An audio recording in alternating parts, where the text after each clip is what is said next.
ओ मेरी प्यारी माँ और बहनों, कपड़ों और जेवरात के पीछे भागने वाली हो, ओ मेकअप के पीछे भागने वाली हो, अपने चेहरे पर तरह तरह की क्रीम और पाउडर लगाने वाली हो, ओ मेरी बहनों, एक दिन आएगा तुमको कफनाया जाएगा। उस दिन तुम्हारे चेहरे पर कोई फाउंडेशन नहीं लगाया जाएगा, कोई फेस क्रीम नहीं लगाई जाएगी, कोई फेस पाउडर नहीं लगाया जाएगा, तुम्हारे होठों पे कोई लिपस्टिक नहीं लगाई जाएगी। ओ मेरी प्यारी माँ बहनों, तुम्हें मामूली पानी में नहलाया जाएगा, कोई साबुन भी इस्तेमाल नहीं किया जाएगा, नॉर्मल तुमको नहलाया जाएगा। हाय हाय मेरी बहनों, मेरी माओ, जरा सोचो, तुम दुनिया में कपड़ों पर नाज करती हो, अरे मरने के बाद तुम इतनी बेबस हो जाओगी, तुम्हारा कपड़ा भी तुम अपने से उतार नहीं पाओगी, तुम्हारा कपड़ा भी कोई और उतारेगा, कैंची से काट करके तुम्हारे कपड़े को बदन से जुदा किया जाएगा। और ये खूबसूरत शरीर, ये खूबसूरत बदन मिट्टी में मिल जाएगा। मेरे प्यारे साथी, मिन्हा खलकनाकुम, इसी मिट्टी से हमने तुमको पैदा किया है, व मिन्हा नुखरिजुकुम, और इसी मिट्टी से हम तुम्हें निकालेंगे, व फीहा नुईदुकुम तारतन उखरा, और इसी मिट्टी में दोबारा तुमको डालेंगे। मिट्टी से पैदा किए गए और मिट्टी में दफनाए जाओगे, और इसी मिट्टी से कयामत के दिन निकाले जाओगे। ये इंसान की हकीकत यही है मेरे साथ, मिट्टी से पैदा हुआ है, मिट्टी में जाएगा, और कयामत के दिन मिट्टी से निकलेगा, सब ठाट पड़ा रह जाएगा जब लाद चलेगा बंजार। वो कयामत का दिन कैसा होगा? अल्लाह कुरान के 30वें पारे में फरमाता है, इज़ा शम्सु कुव्विरत, जब सूरज को लपेट दिया जाएगा। आज सूरज की गर्मी से सोलर पावर बनाया जा रहा है, बड़े बड़े शहरों में पूरा कारखाना सोलर पावर से चल रहा है, पूरे रेलवे स्टेशन सोलर पावर से चल रहे हैं। इतनी शक्ति है सूरज के अंदर, इतनी ताकत है सूरज के अंदर, उसके पावर से आज बिजली बन रही है, सोलर पावर बन रहा है। गौर करो, ये सूरज लपेट दिया जाएगा।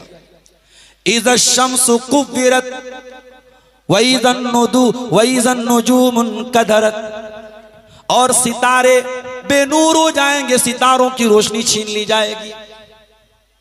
वइज़ल जिबालु सुय्यरत, ये बड़े बड़े पहाड़ जिनको तोड़ करके आज इंसान रास्ता बना रहा है, ये रुई के गाले की तरह हवा में बिखेर दिए जाएंगे। वइज़ल इशारु उत्तिलत, और 10 माह की गाभिन ऊँटनियों को लोग अपने हाल पे छोड़ देंगे। 10 माह की गाभिन ऊँटनी की भी कोई सुरक्षा करने वाला, कोई देखभाल करने वाला नहीं होगा। ये कयामत का दिन होगा मेरे साथियों। अब आइए जरा उस आयत की तरफ जो खुतबा मसूना में मैंने आपके सामने पढ़ी थी। या अय्युहन्नासुत्तकू रब्बकुम इन्न ज़लज़लतस्साअति शैउन अज़ीम, ऐ लोगों, अपने परवरदिगार से डरो, कयामत के दिन का जलजला बड़ा खतरनाक होगा। यौम तरौनहा तज़लु कुल्लु मुर्ज़ियतिन अम्मा अर्दात, उस दिन तुम देखोगे कि दूध पिलाने वाली माँ भी अपने बच्चे से गाफिल हो जाएगी। दुनिया में माँ से ज्यादा कोई मोहब्बत नहीं करता है अपने बच्चे से, जितनी मोहब्बत एक माँ करती है अपने बच्चे से। मध्य प्रदेश में एक हादसा हुआ, एक पानी का जहाज पानी में डूब गया, उसमें एक औरत जिसने लाइफ जैकेट पहना हुआ था, अपने बच्चे को बचाने के लिए वो औरत डूब गई, मर गई। वो चाहती, उसके पास लाइफ जैकेट था, वो अपने आप को बचा सकती थी, मगर अपने बच्चे को बचाने के लिए वो औरत मर गई, खुद भी मर गई, बच्चा भी मर गया। और जब उस औरत की लाश मिली थी तो मीडिया ने उसका फोटो दिखाया, उस औरत ने अपने मासूम बच्चे को मरने के टाइम भी सीने से लगाया था।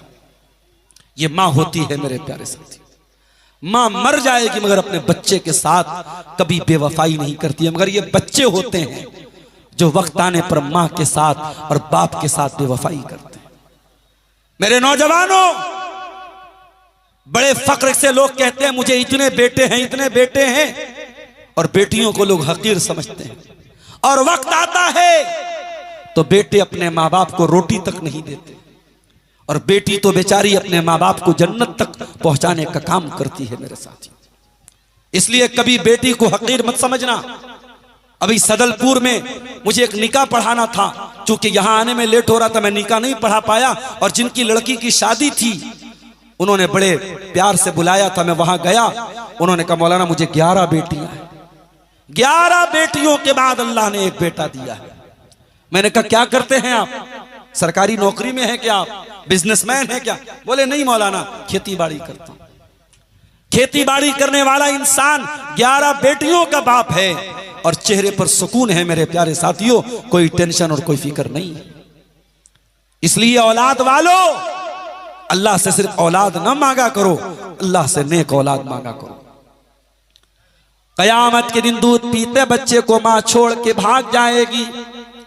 वतदौ कुल्लु ज़ाति हमलिन हमलहा, और भय का यह आलम होगा, डर का यह आलम होगा कि प्रेग्नेंट औरतों का हमल साकित हो जाएगा, गिर जाएगा, उनके पेट का बच्चा खत्म हो जाएगा, डर की वजह से, दहशत की वजह से, खौफ की वजह से।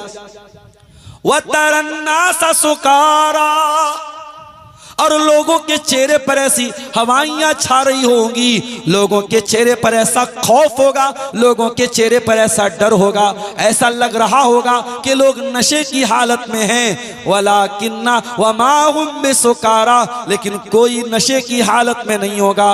वलाकिन्ना अज़ाबल्लाहि शदीद, अल्लाह का अज़ाब बड़ा दर्दनाक होगा। ये कयामत का दिन होगा मेरे साथ। ये कयामत जिसे कुरान में अल कारिया कहा गया, अल कारिया का मतलब अचानक आएगी, बता के नहीं आएगी, अपॉइंटमेंट लेके नहीं आएगी, फोन करके नहीं आएगी, व्हाट्सएप करके नहीं आएगी, मैसेज कर, अचानक आ जाएगी कयामत। अल्लाह के रसूल फरमाते हैं कि एक आदमी अपने जानवर का दूध दूह रहा होगा, बकरी का दूध दूह रहा होगा, गाय का दूध दूह रहा होगा, ऊँटनी का दूध दूह रहा होगा, अभी दूध उसके बर्तन में पहुंचा नहीं होगा, इतने में कयामत आ जाएगी। कपड़े की दुकान पर कपड़ा खरीदने वाला पहुंचा होगा, कपड़ा बेचने वाला अभी कपड़ा नाप रहा होगा, अभी उसने कपड़े का नाप मुकम्मल नहीं किया होगा, अभी सौदा मुकम्मल नहीं हुआ है, अभी कपड़ा लेने वाला कपड़ा नहीं लिया है, अभी कपड़ा बेचने वाले को अमाउंट नहीं मिला है कि इतने में कयामत आ जाएगी मेरे साथियों। अब आप जरा दिल पर हाथ रख के बताओ मेरे साथियों, उस दिन की शिद्दत से और उस दिन की गर्मी से बचाने के लिए आपने क्या उपाय किया है मेरे साथी? दुनिया की गर्मी से बचने के लिए हमने कूलर लगाया, हमने एसी लगाया, हम कार में भी चलते हैं तो एसी लगा के चलते हैं, हम तो ट्रेन में भी सफर करते हैं, गर्मी के मौसम में एसी में जाते हैं। मेरे प्यारे साथियों, कयामत के दिन जब ये सूरज 1 मील की दूरी पर होगा, उस दिन आपको कहां से एसी मिलेगी, कहां से कूलर मिलेगा, कहां से पंखा मिलेगा? आइए अपने नबी से पूछते हैं। अल्लाह के नबी फरमाते हैं, सबअतुन युज़िल्लुहुमुल्लाहु फी ज़िल्लिही यौमा ला ज़िल्ला इल्ला ज़िल्लुहु। कयामत के दिन 7 ऐसे लोग होंगे जिनको अल्लाह ताला अपने अर्श का साया देगा। कयामत के दिन और कोई छाया नहीं होगी और कोई साया नहीं होगा। गर्मी से बचने का एक ही उपाय